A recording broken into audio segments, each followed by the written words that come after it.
Hey folks, it's time for another video again. Wanted to give you a update on how I've been spending my time at, and if you can see in there behind me, you've probably got a pretty good idea.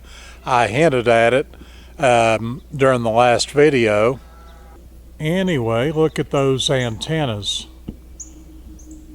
going all the way up and up and up and up and up. The tallest one is 30 foot up in the air. That's my HF antenna, or high frequency antenna, that allows me to pick up those HF frequencies on my new transceiver that I bought.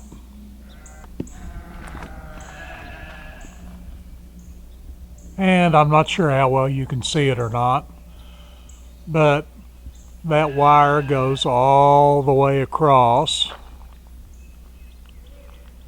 and it connects down there toward the fence on that side. And on this other side, it connects all the way down to the other fence. Now for the 2 meter side of the house, that's this smaller antenna right here. That's all we got right there. That's just a little omnidirectional antenna, and that allows me to hit the local repeaters and talk to the fellas down in Huntington. I have really got into this ham radio thing. You know, a very long time ago, whenever I was in the service, I was a radio operator. That was my job. And I got interested in radios way back then. Of course, that was back in the, that was like in 1985 when I went to radio school. So I'm kind of dating myself a little bit. Here's a quick look at my operating station. The black box to your left is the power supply. And these radios operate off of DC current. So that current has to be able to plug it into the wall, it has to go through the power supply, which transfers AC current into DC current.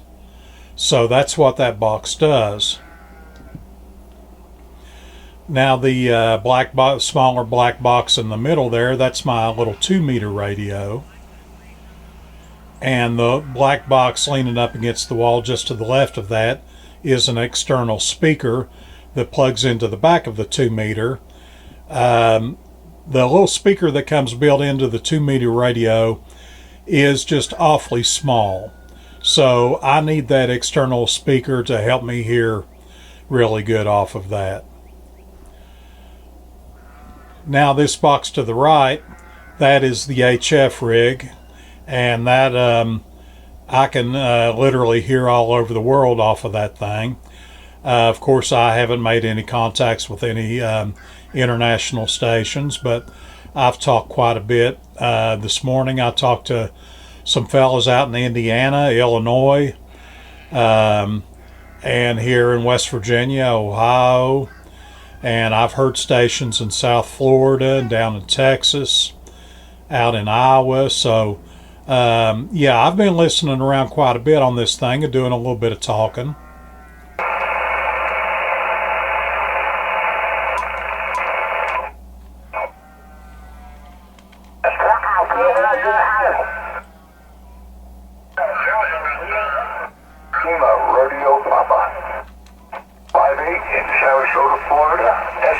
Okay, here we are over on 2 meters, and you can see the HF rig has a forward-facing external speaker, and I can hear on it plenty good enough.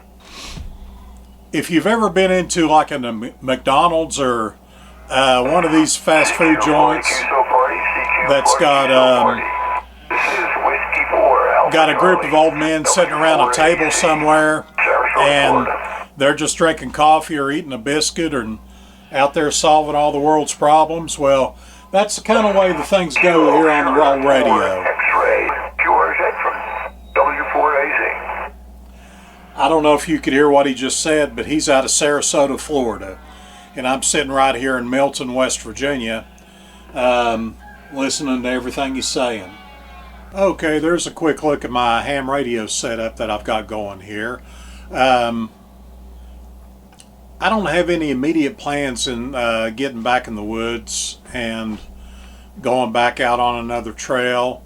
I'm not saying I'm never going to do it anymore, but for the time being, I'm perfectly content to stay here around the house and explore this new hobby I've gotten into. And I hope that doesn't turn a lot of you off, but we'll just have to see how things goes. I've always enjoyed radio. At almost every job I've ever had, there was always a radio involved of some kind. Whether, years ago I worked out on the river, I was a deckhand, and I'd stay gone for a month at a time, and I carried a radio then. I operated a radio in the military. I use a radio now at my current job. From a preparedness standpoint, it makes an awful lot of sense. If you are interested in being more prepared, more self-reliant, ham radio is a perfect fit into that area. Whenever I was a over-the-road truck driver, there would be a lot of times where my cell phone would not work. And especially around the holidays, like on Christmas Day, if you've ever traveled or been away from home on Christmas Day, you know what I'm talking about. Oftentimes they would tell you that the network was busy, or there would be some kind of message to that effect. And you couldn't get through, you couldn't communicate. And furthermore, in this day and age, with censorship being what it is, those cell phones can easily be turned off. You are at the mercy of your service providers. I know it seems a bit of a stretch, but if you look at current events being what they are, look at what has happened to Tucker Carlson here lately. He is, whether he was fired or whatever, I don't know. I don't have enough information on that. And to be honest with you, I've never watched one of his shows, at least not completely. I don't watch TV. And the only thing I really know about him is, for one, he's a pretty right-wing type of guy.